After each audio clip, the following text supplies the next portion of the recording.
আপনাদের ধামরাই এটা হচ্ছে বিএনপির ঘাঁটি, ঠিক না? সেই সঙ্গে আজকে স্মরণ করতে চাই আমাদের আরেকজন নেতা যিনি আমাদেরকে ছেড়ে চলে গেছেন, ব্যারিস্টার জিয়াউর রহমানকে স্মরণ করতে চাই। তারও আগে একজন জাতীয় নেতা ছিলেন, প্রধান মুখ্যমন্ত্রী ছিলেন আতাউর রহমান সাহেব। এবং আজকে সবচেয়ে বেশি করে শ্রদ্ধা জানাতে, সম্মান জানাতে চাই আমাদের ভারপ্রাপ্ত চেয়ারম্যান জনাব তারেক রহমান সাহেবকে, কারণ তিনি এই দীর্ঘ বছরগুলোতে আমাদের নেতৃত্ব দিয়ে আজকে এই জায়গায় আমরা এসে পৌঁছেছি যে ফ্যাসিস্ট হাসিনা সরকার পালিয়ে গেছে, তাই না? আমি রাস্তায় আস্তে আস্তে আপনাদেরকে ঢুকতে ঢুকতে যেটা লক্ষ্য করলাম, আপনারা সবাই অত্যন্ত আনন্দের সঙ্গে উচ্ছ্বাসের সঙ্গে এখানে উপস্থিত হয়েছেন। আমি আমার ছোট ভাইদের অনুরোধ করবো, যারা তরুণ, ছাত্রদল, যুবদল, স্বেচ্ছাসেবক দল, যে অযথা শুধুমাত্র স্লোগান দিয়ে অথবা কিছু মনে করবেন না, ভাই ভাইয়ের স্লোগান দিলে কিন্তু হবে না। স্লোগান দিতে হবে জিয়াউর রহমানের নামে, স্লোগান দিতে হবে খালেদা জিয়ার নামে, স্লোগান দিতে হবে তারেক রহমানের নামে। একবারও শুনলাম না আপনাদের কাছে, আমি তারেক রহমান সাহেবের স্লোগান আমি একবারও শুনিনি, খালেদা জিয়ার স্লোগান একবারও শুনিনি। আর এখন দিলে তো হবে না ভাই, এখন দিলে হবে না, এখন দিলে হবে না। প্লিজ খাবেন, খাবেন, খাবেন, খাবেন, প্লিজ খাবেন। এই রাজনীতিগুলো আপনাদেরকে বুঝতে হবে। এখানে গোটা ঢাকা জেলার সমাবেশ হচ্ছে, তাই না? এখানে যদি আপনারা শুধু ভাই ভাইয়ের স্লোগান দেন, তাহলে রাজনীতিটা কোথায়? ঠিক না? আমাদের রাজনীতি আমরা একটা, আমরা তারেক রহমানের নেতৃত্বে অতি দ্রুত নির্বাচন চাই। এই নির্বাচনের স্লোগান আপনাদের কাছে আমি শুনি না, এটা শোনা উচিত ছিল। যাই হোক বন্ধুগণ, ভাইয়েরা এবং আমার ছেলেরা, আমি অনেক বয়স্ক মানুষ, আমি আপনাদের সামনে যে কথাগুলো আজকে বলতে চাই, এই কথাগুলো আপনি একটু মনোযোগ দিয়ে শোনেন, তাহলে আমি অত্যন্ত খুশি হব। আমরা একটা ফ্যাসিস্ট হাসিনা সরকারকে দাঁড়িয়েছি, তাই না? পালিয়ে গেছে। 15টা বছর আমাদের উপর এই অত্যাচার নির্যাতন চালিয়েছে, তার কোন চিৎকার করতে তাকে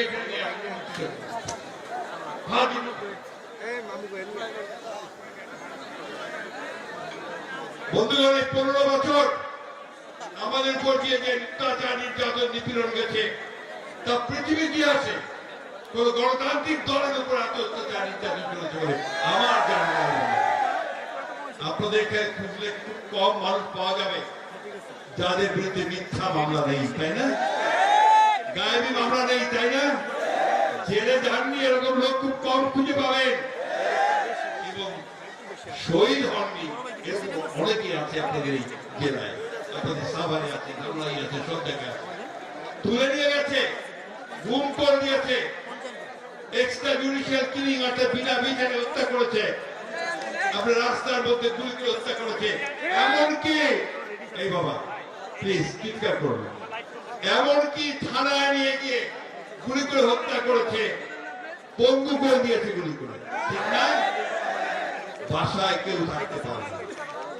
আমার এখনো মনে আছে, আমি জেলে গেলাম শেষবারের মতো, তবে অনেককে পেলাম আপনাদের এই অঞ্চলের, সাভারের, ধামরাইয়ের, কেরানীগঞ্জের, দোয়ার অঞ্চলের, এই সমস্ত যেগুলো আমাদের এই ঢাকা জেলা, তাদের অসংখ্য ছাত্র, ছেলে, যুবদল নেতা, বিএনপি নেতা, তারা জেলের মধ্যে।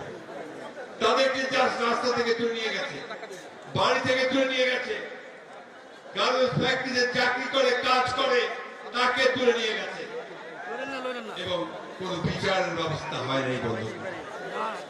এই যে ভয়াবহ নির্যাতন, অত্যাচার, নিপীড়ন, এটা থেকে আমাদের স্বয়ং আমাদের চেয়ারপারসন দেশের বেগম খালেদা জিয়াও কিন্তু রেহাই পান নাই।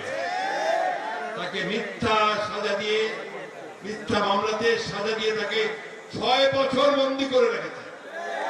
2 বছর ওই আপনার পুরনো ঢাকার সেই একেবারে ইঁদুর দৌড়ায় ঘরের মধ্যে বন্দী করে রেখেছিল। তারপরে 2 বছর হাসপাতাল রেখেছিল বন্দী করে, আর 2 বছর বাড়িতে গৃহবন্দী করে রেখেছিল। আল্লাহর অশেষ রহমতে ছাত্র জনতার অভ্যুত্থানে পরে তিনি যখন হলেন, তার চিকিৎসার জন্য তাকে বিদেশে পাঠাতে হয়েছে। কারণ ওই কারাগারে থাকা অবস্থায় তাকে স্ট্রোক পয়জনিং এর মাধ্যমে যে হত্যা করার চেষ্টা করা হয়েছিল, তারপর তার শরীর খুব খারাপ হয়ে যায়। তিনি এখনো বিরাতে আছেন, চিকিৎসা গ্রহণ করছেন। আমরা সবাই দেশবাসী তাকিয়ে আছি কবে তিনি আমাদের মাঝে আবার ফিরে আসবেন। বন্ধুগণ, আজকে আমাদের ভারপ্রাপ্ত চেয়ারম্যান, আমাদের নেতা তারেক রহমান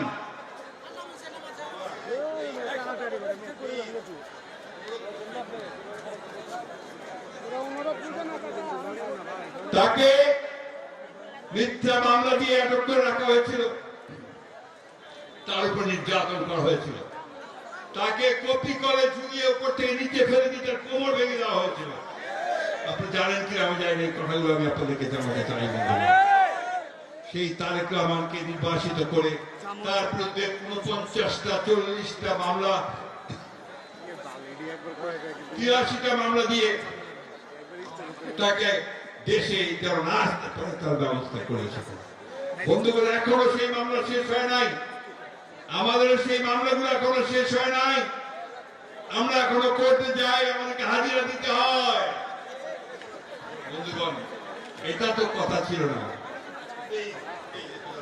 একটু দাঁড়ান, একটু অপেক্ষা করেন।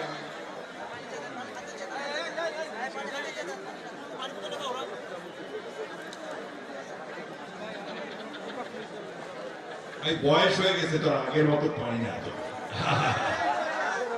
ভাই শোনেন, আমি কথাগুলো বলছি এই জন্য যে আপনাদের বুঝতে হবে যে আমরা কি ত্যাগ স্বীকার করে, কত যারা যন্ত্রণা অত্যাচার নির্যাতন সহ্য করে আজকে এই জায়গায় এসেছি। আপনারাই আমাদের নেতা, দেশের তাই না?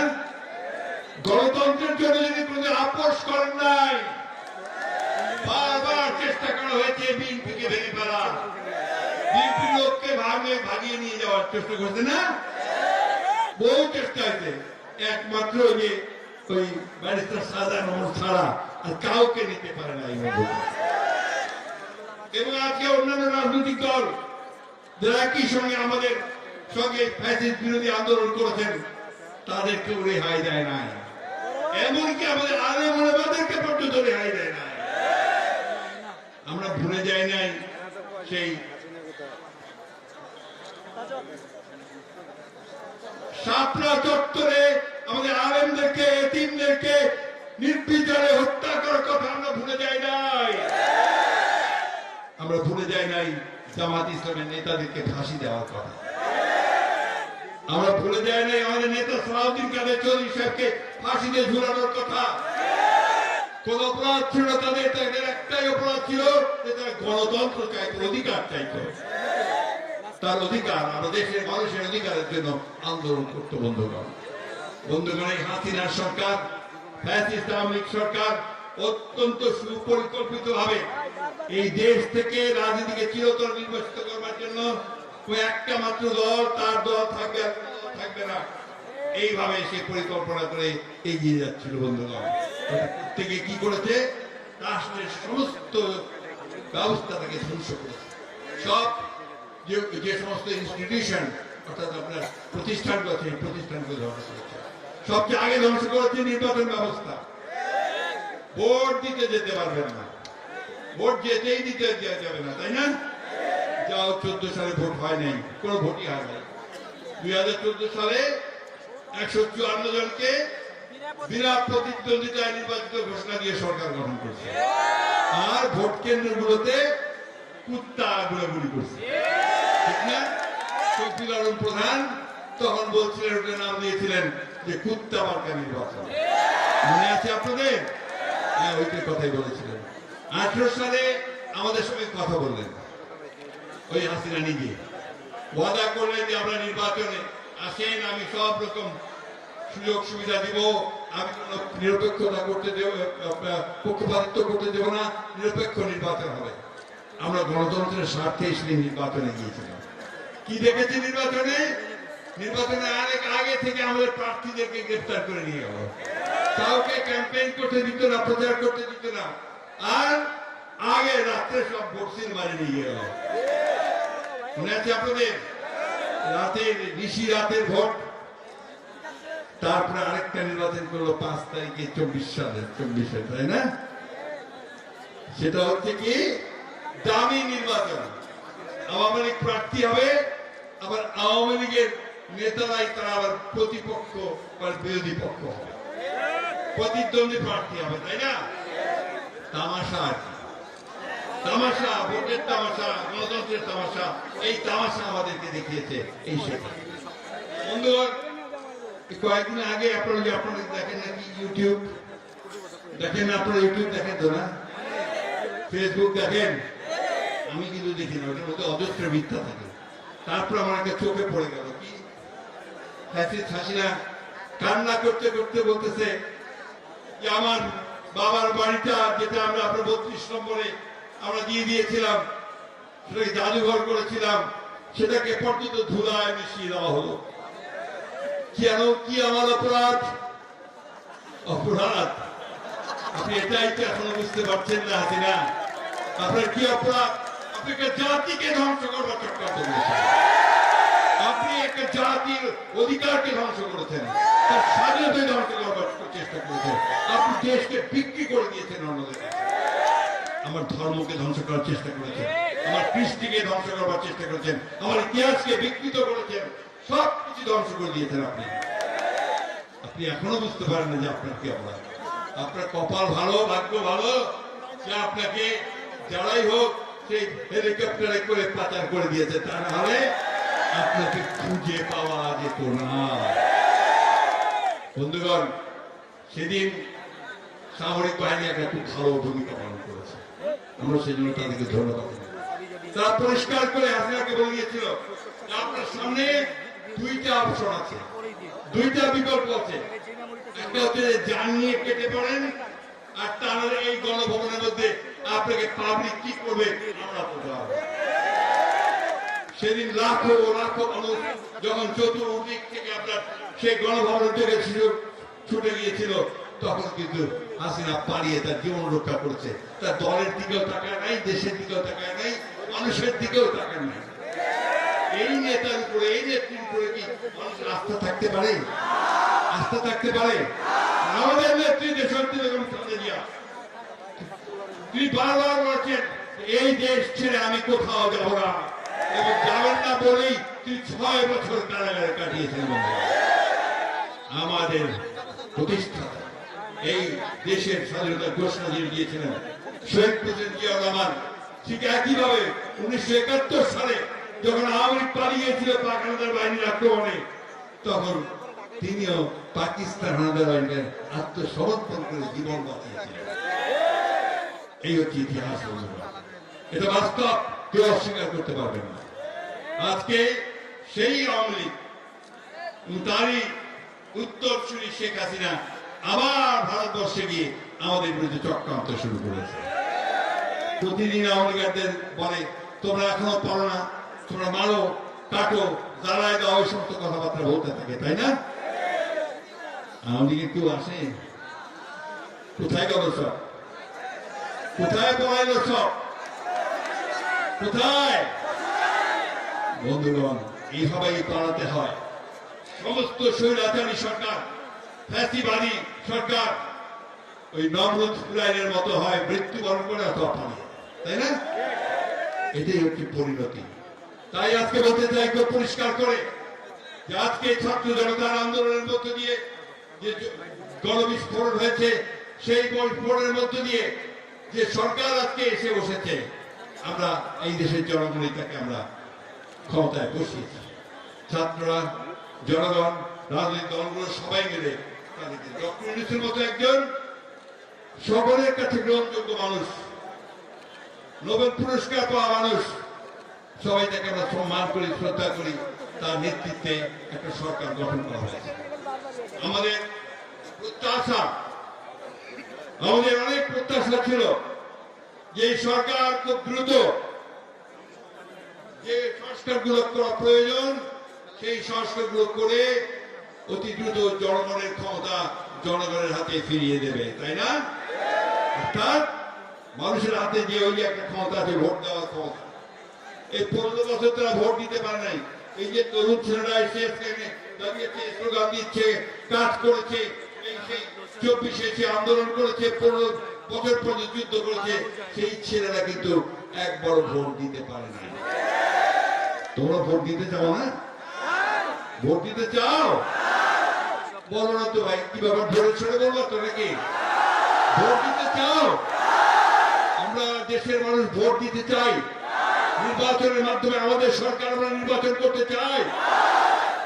বন্ধুগণ, নতুন খেলা শুরু হয়েছে, নতুন খেলা। সেই খেলা কি?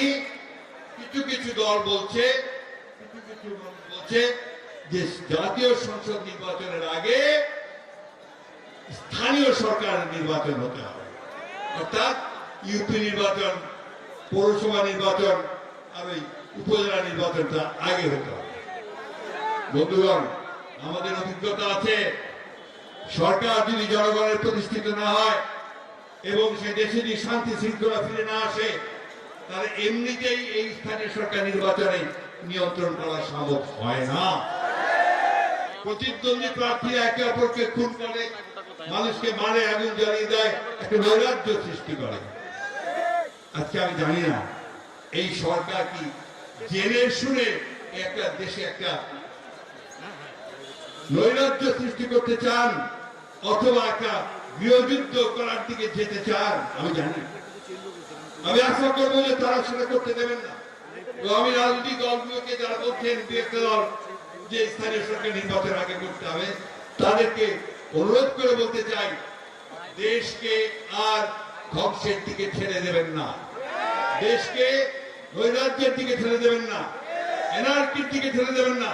আজকে কিছু কিছু মানুষ তারা আপনার ওই ইউটিউবে এবং বিভিন্ন ফেসবুক, বিভিন্ন মাধ্যমে, সোশ্যাল মিডিয়াতে, সামাজিক গণমাধ্যমে বিএনপির বিরুদ্ধে বিষোদ্গার করছে। আর 15 বছর আমরা লড়াই করলাম, আমাদের 60 লক্ষ মানুষের বিরুদ্ধে মিথ্যা মামলা হলো, আমাদের 20,000 মানুষকে হত্যা করা হলো, 700 মানুষকে গুম করে দেওয়া হলো, সেটার দিকে কারো কোনো খেয়াল নেই। বিএনপি যেন কিছুই করে না। এই উৎখাত, ফ্যাসিস্টকে উৎখাত, তার ভিত্তি স্থাপন করেছে বিএনপি, তার ভিত্তি স্থাপন করছে রাজনৈতিক দলগুলো যারা ফ্যাসিবাদের বিরুদ্ধে লড়াই করেছে। বন্ধুগণ, আজকে সেই জন্য ভিন্ন কথা বলে বিএনপির বিরুদ্ধে অপপ্রচার করে কোনো লাভ হবে না। অনেকেই এখন বিএনপি সম্পর্কে বিভিন্ন রকম কথা বলতে চায়, বলে বিএনপি সংস্কার চায় না। সংস্কার কি ওটা আমরাই দেখেছি। আমাদের দলের প্রতিষ্ঠাতা শহীদ প্রেসিডেন্ট জিয়াউর রহমান প্রথম সংস্কার করেন 1975 সালে, যখন আওয়ামী লীগ চলে গেল, শেখ মুজিবের পতন হলো। সেই সময় একদলীয় শাসনত বাকশাল ছিল, তাই না? কোন রাজনৈতিক দল ছিল না, সংবাদ মাধ্যমগুলো সব বন্ধ করে দেওয়া হয়েছিল। শহীদ প্রেসিডেন্ট জিয়াউর রহমান একদলীয় শাসন থেকে বহুদলীয় শাসন ব্যবস্থাতে নিয়ে এসেছিলেন। তিনি সমস্ত সংবাদপত্রের স্বাধীনতা দিয়ে দিয়েছিলেন, জনগণের গণতান্ত্রিক মৌলিক অধিকারগুলোকে ফিরিয়ে দিয়েছিলেন, তাই না? আর তারপরে তিনি যে অর্থনীতি, যেটা বদ্ধ অর্থনীতি ছিল, সেটাকে খুলে দিয়ে তিনি একটা উন্মুক্ত অর্থনীতি ব্যবস্থা করেছিলেন, ফ্রি মার্কেট ইকোনমির ব্যবস্থা করেছিলেন। আর তারই উত্তরসূরি বেগম খালেদা জিয়া, তিনি সংসদীয় গণতন্ত্র চালু করেছিলেন, চালু করেছিলেন। এবং এই তত্ত্বাবধায়ক সরকারের যে বিধান, সেটাও বিএনপি নেত্রী দেশনেত্রী বেগম খালেদা জিয়াই করেছিলেন। এর চেয়ে বড় সংস্কার আর কি হতে পারে? এটা মৌলিক সংস্কার ছিল। আর দেশনেত্রী বেগম খালেদা জিয়া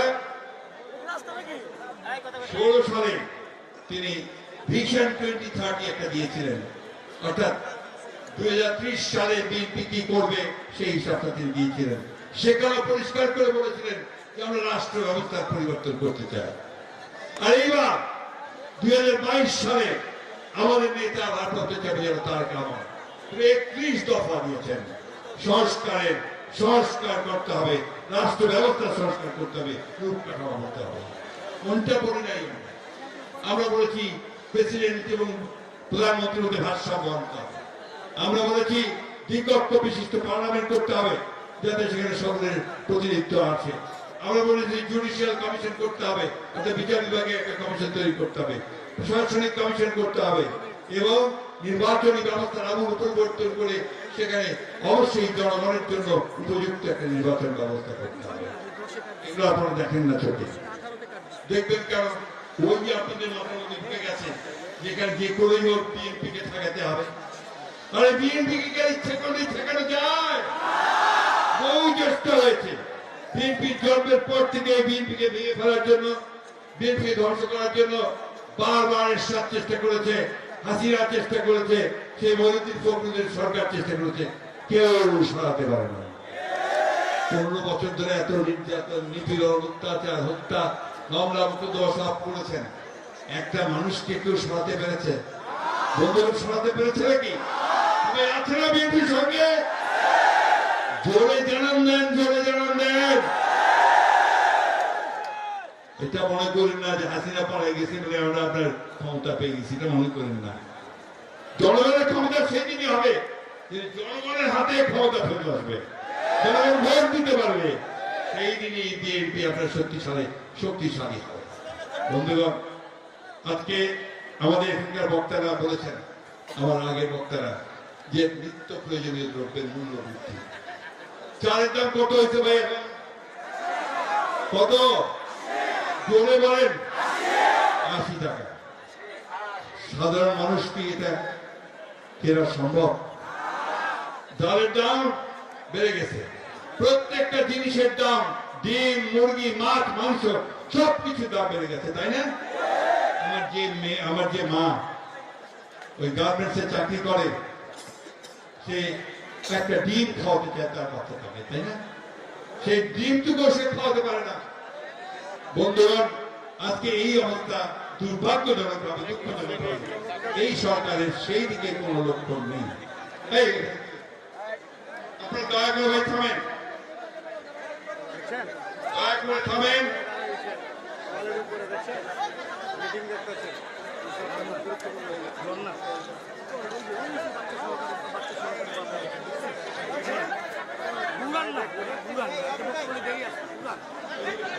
পেছনে যান, নাহলে বসে পড়েন প্লিজ, বসেন। ভাগলে সবাই আপনার কাছে আসবে। মানুষকে আপনার কাছে আনার চেষ্টা করেন ভালোবাসা দিয়ে, ভয় দেখি নয়, ঘৃণা দিয়ে নয়, তাকে ভালোবাসা দিয়ে তাকে কাছের কাছে টেনে নেওয়ার চেষ্টা করেন। আজকে আমাদের বিরুদ্ধে বিভিন্ন রকম অপপ্রচার চলে, আমাদের অনেক ছেলেপেলে চাঁদাবাজি করে, দখলদারি করে, বলে না? এই অপপ্রচারগুলো কারা করছে? যারা বিএনপিকে ভয় পায়। আমাদের নেতা তিনি এগুলো একটা মাত্র অভিযোগ পান, সাথে সাথে দল থেকে বহিষ্কার করে, সবাইকে দল থেকে বহিষ্কার করে। আমাদের দলের মধ্যে চাঁদাবাজ, দখলদারদের কোন জায়গা নাই, আর আওয়ামী লীগের তো নাই। আমরা কাউকে দলে ফেরানোর জন্য দল করি না, বরঞ্চ বলা হয়েছে আমাদেরকে যে কাউকে দলে নেওয়া যাবে না এখন, এটা আমাদের নির্দেশ হয়েছে বন্ধুগণ চেয়ারম্যানের কাছ থেকে। তো আমরা জানি অনেকেই সুযোগ সন্ধানীরা, তারা এতদিন আমাদের দেখা পর্যন্ত করে না, 15 বছরে দূরে দূরে থাকছে, এখন তারা আবার আস্তে আস্তে বিভিন্ন সুযোগ সুবিধা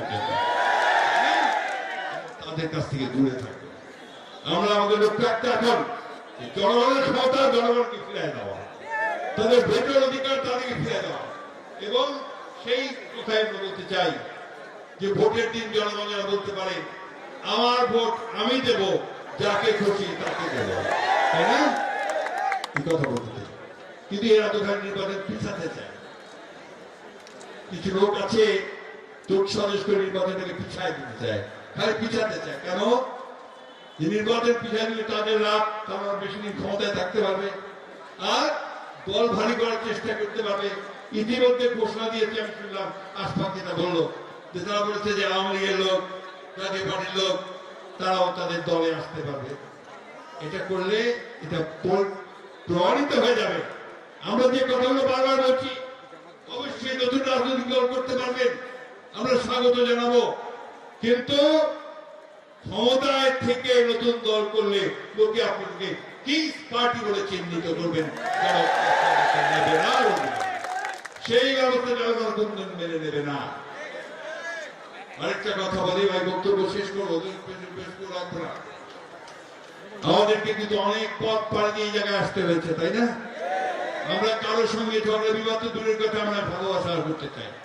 অন্যান্য রাজনৈতিক দলগুলোর সঙ্গে আমরা একসাথে কাজ করতে চাই এবং লক্ষ্য আমাদের একটাই, যে বাংলাদেশে গণতান্ত্রিক ব্যবস্থা চালু করা, তাই না? এই গণতান্ত্রিক আমার অধিকারটাকে রক্ষা করার জন্য আজকে দুঃখ হয় যখন দেখি যে কোনো বিষয়ে মানুষ রাস্তায় নামে রাস্তাঘাট বন্ধ করে দেয়, এই যে কোনো একটা ঘটনাটি। এটা কিন্তু আপনার দায়িত্বশীলতার কাজ নয়। ধৈর্য ধরেন, একটা ফ্যাসিস্টকে সরানো হয়েছে, সরকার আসছে, আমরা সরকারের সব বিষয়ে সমর্থন করি না, তাকে আমরা কিন্তু ব্যর্থ হতে দিতে চাই না। আমরা চাই যে এই সরকারই যেন অবশ্যই এই নির্বাচনটাকে সম্পন্ন করতে পারে, তাকে আমরা ব্যর্থ হতে দিতে চাই না, সহযোগিতা করতে চাই। প্রথম থেকে সে বলেছি, সহযোগিতা করেছি। আজকে সংস্কারের যত প্রস্তাব এসেছে, সব প্রস্তাবগুলো আমরা দেখছি এবং আমরা তাদের সঙ্গে নিয়ে আলোচনা করছি। কিন্তু একই সঙ্গে সবাইকে মনে রাখতে হবে যে আমাদের এই সুযোগ যা আমরা পেয়েছি, এটাকে যেন আমরা হারাই না হারাই। আমাদের শত্রুরা বিভিন্ন রকম টোপ ফেলছে, টোপ ট্র্যাপ করছে, যেন আমরা উত্তেজিত হয়ে যাই, প্রভোক হয়ে যাই, হয়ে গিয়ে আইন শৃঙ্খলা আমরা নষ্ট করি, নিজের হাতে সব তুলে নেই। আমরা যেন নিজের হাতে আইন শৃঙ্খলা তুলে না নেই, আমরা যেন সহযোগিতা করে দেশকে যেন আমরা নির্বাচনের দিকে নিয়ে যেতে পারি, নির্বাচনের মাধ্যমে প্রতিনিধি যেন নির্বাচন করতে পারি, সেই দিকে সবাই এগিয়ে যেতে পারি। বন্ধুগণ, আমার বক্তব্য আমি শেষ করে ফেলবো। আপনাদের কাছে আমার আবেদন, আজকে বাংলাদেশ জাতীয়তাবাদী দলের সমর্থক যারা আছেন, কর্মী ভাই যারা আছেন, নেতা যারা আছেন, তারা সবাই অত্যন্ত সজাগ থেকে আজকে যে মিথ্যা প্রচারণা, মিথ্যা আপনার বয়ান দেওয়া শুরু হয়েছে, বক্তব্য দেওয়া শুরু হয়েছে বিলটুতে, তাকে আপনারা প্রতিবাদ জানান। প্রতিবাদ জানালেন কিভাবে? আপনাদের সোশ্যাল মিডিয়া আপনারা সবাই দেখেন, আমি জানি সবার হাতে একটা টেলিফোন আছে, তাই না? এই টেলিফোনে আপনারা জবাব দেবেন। জবাব না দিলে পড়া আস্তে আস্তে অনেক বেশি মানুষকে মানুষ মনে করবে ওইটাই বোধহয় সত্যি, তো ওইখানে আপনার জবাব দেন। আর জনগণকে সম্মানিত করেন, জনগণকে ভালোবাসা দিয়ে জনগণের কাছে চলে যান। আমি আপনাদেরকে আবারও আন্তরিক ধন্যবাদ, কৃতজ্ঞতা জানাচ্ছি যে আপনারা আজকে ঢাকা বিভাগ, ঢাকা জেলা অবস্থানটা একটু অন্যরকম। ওই একদিকে আপনার ঢাকা মহানগর, তারপরে গিয়ে হচ্ছে আপনার দোহার, কেরানীগঞ্জ, নবাবগঞ্জ, তাই না? আর এইদিকে হচ্ছে সাভার, ধামরাই, আশুলিয়া, তাই না? ফলে কি হয়, একসাথে হতে খুব কষ্ট হয়। তারপরে আপনারা কষ্ট করে এসেছেন। অনেক আমি রাস্তা দেখেছি, অনেক বাস আছে, অনেকে আসতে পারেননি, অনেকে থেকে এসছেন বলে চলেও যাচ্ছে। তো আজকে আসুন, আমরা এই শপথ গ্রহণ করি যে আমরা সবাই ঐক্যবদ্ধ থাকবো, আমরা এই সরকারের সঙ্গে সহযোগিতা করব। যতদিন তারা গণতন্ত্রের পক্ষে থাকবে, নির্বাচন দেওয়ার পক্ষে থাকবে, ততদিন তারা আমরা অবশ্যই তাদেরকে সম্পূর্ণ সহযোগিতা করবো। সমস্ত রাজনৈতিক দলগুলোকে আহ্বান জানাতে চাই যে আসুন, আজকে পারস্পরিক দলে ছোড়াছুড়ি না করে আমরা সবাই ঐক্যবদ্ধ হয়ে দেশটাকে, জাতিকে যে সুযোগ আমরা পেয়েছি সেটাকে কাজে লাগাই এবং একটা সত্যিকার অর্থে একটা অর্থবহ নির্বাচনের মধ্য দিয়ে জনগণের ক্ষমতা আমরা জনগণকে ফিরিয়ে দিই। সব শেষে এই দাবি জানাচ্ছি সরকারের কাছে, এখনো আমাদের মামলাগুলো প্রত্যাহার করা হয় নাই, আমাদের এই মানুষের মামলা প্রত্যাহার করা হয় নাই। অবিলম্বে সকল মামলাগুলো প্রত্যাহার করুন। আপনারা জানেন সেগুলো মিথ্যা মামলা, সেগুলো গায়েবী মামলা। আমি আপনাদের সকলের কাছে আমি ধন্যবাদ জানিয়ে আমাদের সকলের সুস্বাস্থ্য কামনা করে পরম আল্লাহ তাআলার কাছে শুকরিয়া আদায় করে আমি আমার বক্তব্য শেষ করছি। আসসালামু আলাইকুম, খুদা হাফেজ। বাংলাদেশ জিন্দাবাদ, বাংলাদেশ জাতীয় দল ঢাকা জেলা জিন্দাবাদ। ধন্যবাদ।